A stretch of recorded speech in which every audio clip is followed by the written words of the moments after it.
Hey guys, welcome back to another RE2 video. In this one we'll be taking a look at some more cutscenes and in particular where characters appear from during them.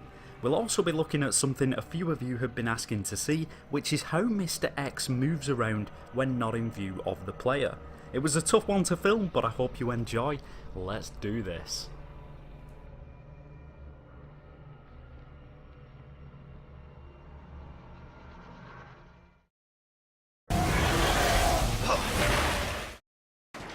So to start off with, I was interested in looking at the battle scene with G1, in particular what the animation scene looks like from another angle and where he goes to on this walkway above us, and then comes from when dropping through the ceiling.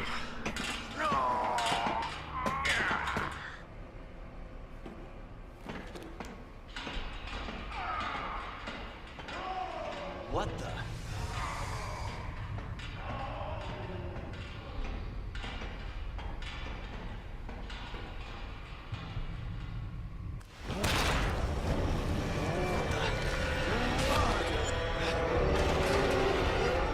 Right, so where does he come from when dropping in? Well, you can just see this very dark box above the room, and he spawns into this box and drops through.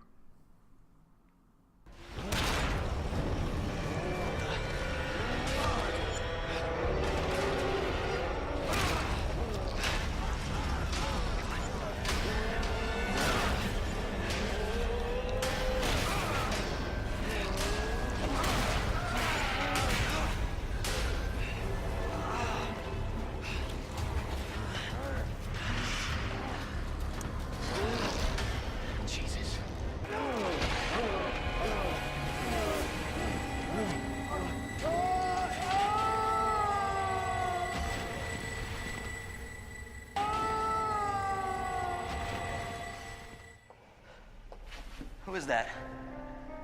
Stay sharp.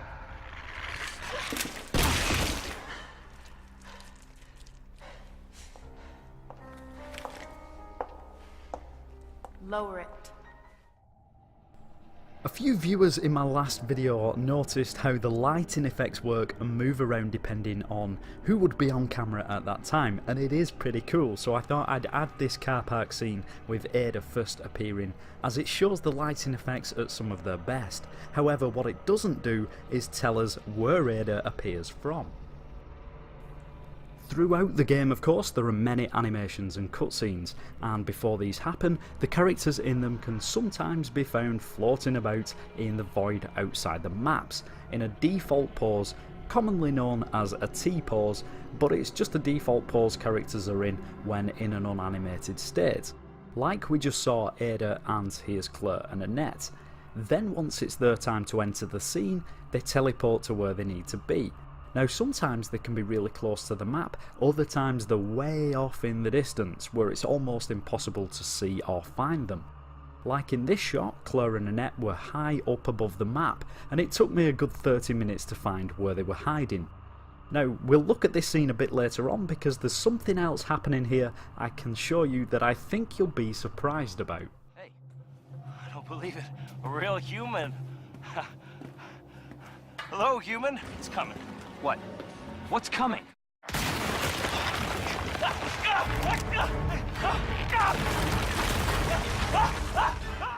Scary stuff indeed.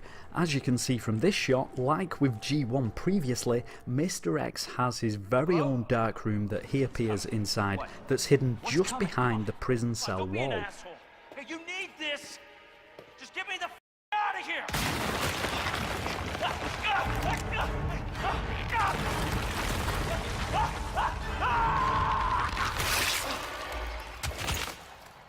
Oh my God.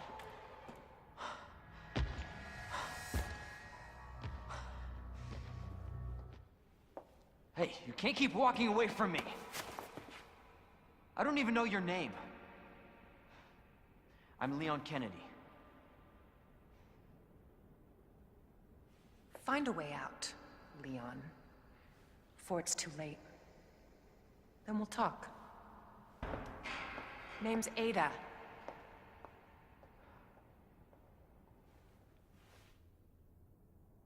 Well, I guess the deal's on.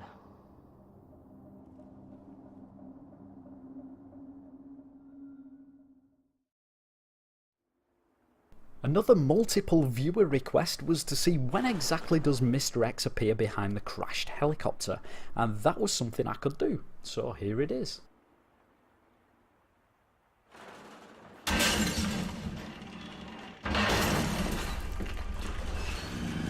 Jesus Christ!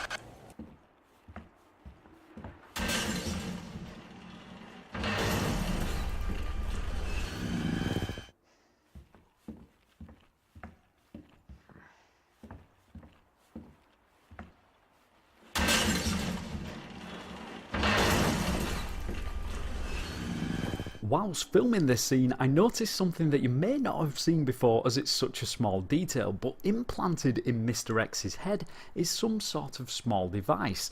Now you can just about see this in the model viewer, but in the viewer it's pretty difficult to see that it actually has the Umbrella logo on it. Pretty neat stuff. Whilst we're talking about Mr. X, I think it's about time we take a look at how he moves around out of camera shot. Now bear in mind, all the time whilst I was testing this, I stood Leon in the interrogation room where Mr. X couldn't get into. I also tested this theory on scenario A and B to see if there was any difference, and currently I'm on standard difficulty. So as you can see, unlike other characters, Mr. X doesn't just disappear, he genuinely does walk around the halls of the RPD. Well, most of the time that is, depending on which areas are loaded up. In the unloaded areas, he kinda quickly teleports and skips from one place to the next, but he does look around from room to room. Now I might be easily pleased, but I genuinely thought the noises we hear of him walking around above us would just be sound effects and nothing else. So how cool is it that he does move around looking for us even though we'd never see it?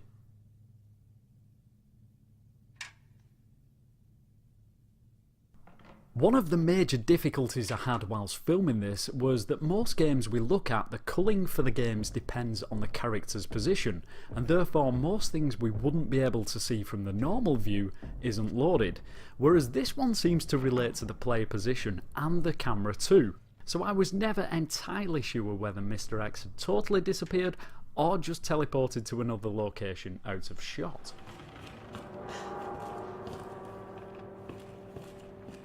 Like for instance in this scene we can see Mr. X teleports. He's now gone to the press room ready to burst through the wall, and this happens most of the time when Leon enters the observation room.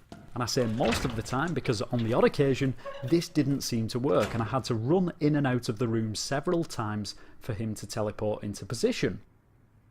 But throughout the game there are trigger points that cause various sequences like this to happen. However, we can't see Mr. X teleport into the room because the camera was in the wrong position. But here it is again from inside.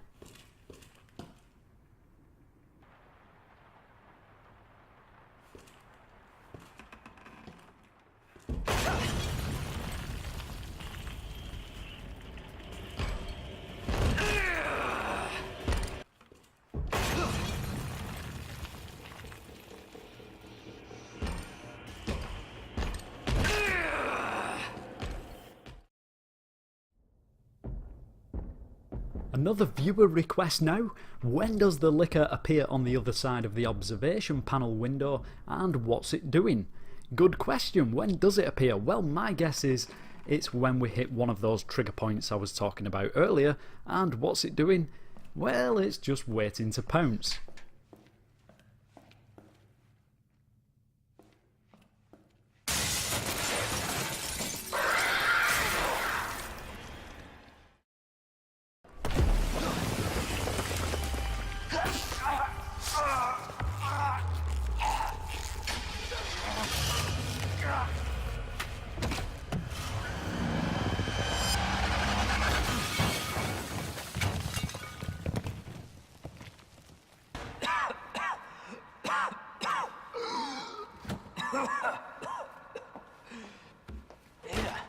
This is getting old. Saving your ass, that's twice. I didn't realize you were keeping score. Look, this isn't a game. You gotta be kidding me. Nothing dies down here.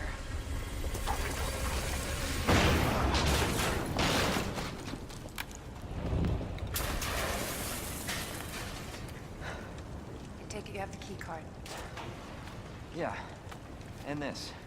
I was hoping you could explain what's on it.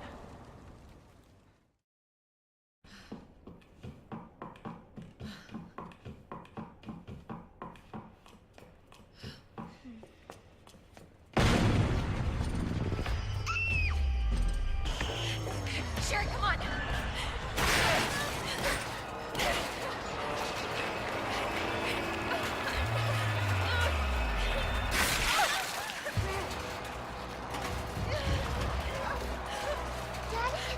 What'd you say?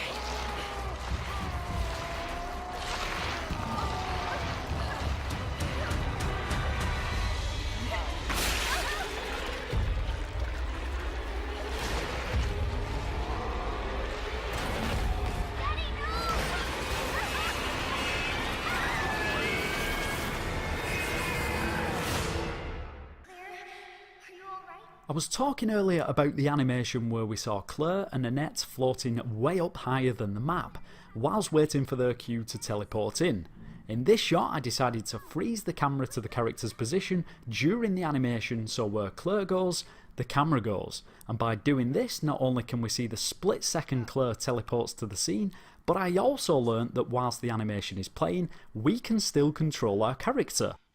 Yep, that's right. If you push to run during an animation, somewhere out of bounds your character is moving. How cool is that? Where's Sherry? Sherry.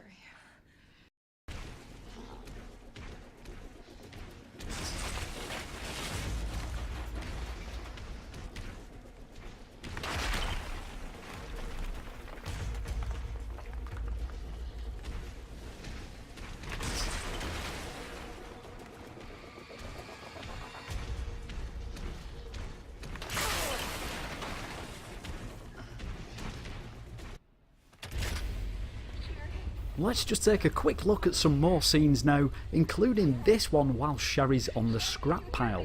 I wanted to know where Annette is at this point, and also does the camera monitor still work whilst out of shot? Sherry? Claire? Sherry, are you alright?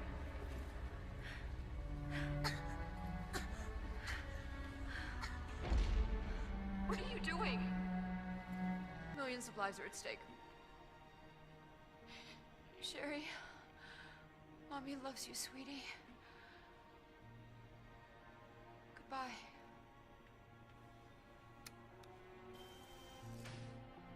Are you kidding me?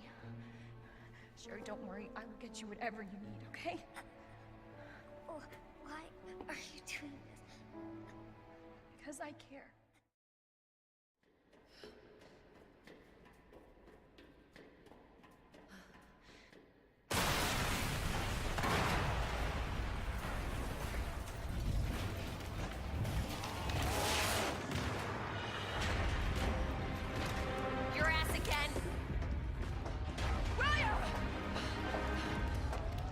Now.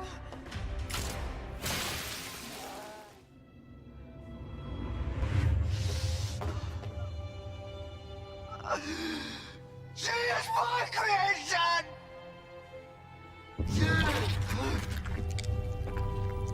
Oh!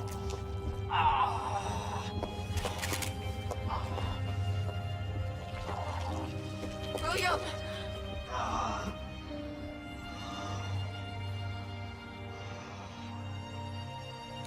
I should have killed him while I had the chance. I don't know why, I just...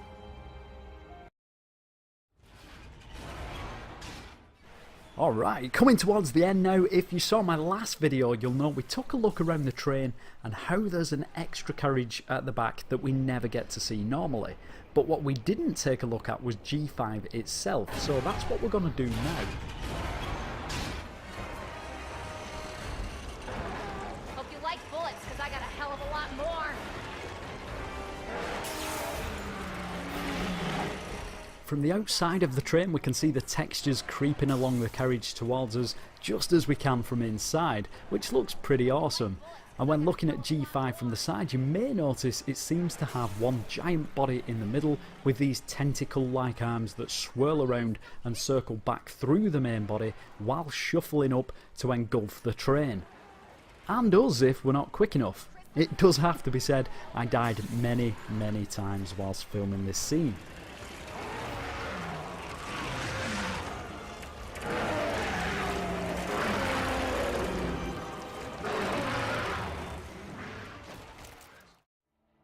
So there we go, Slippy viewers, we have come to the end of another video. I really hope you've enjoyed it. Coming soon, I've got more RE2, some more Tekken 7, more Life is Strange, and if I can get it working properly, a horror game that I think you're going to enjoy.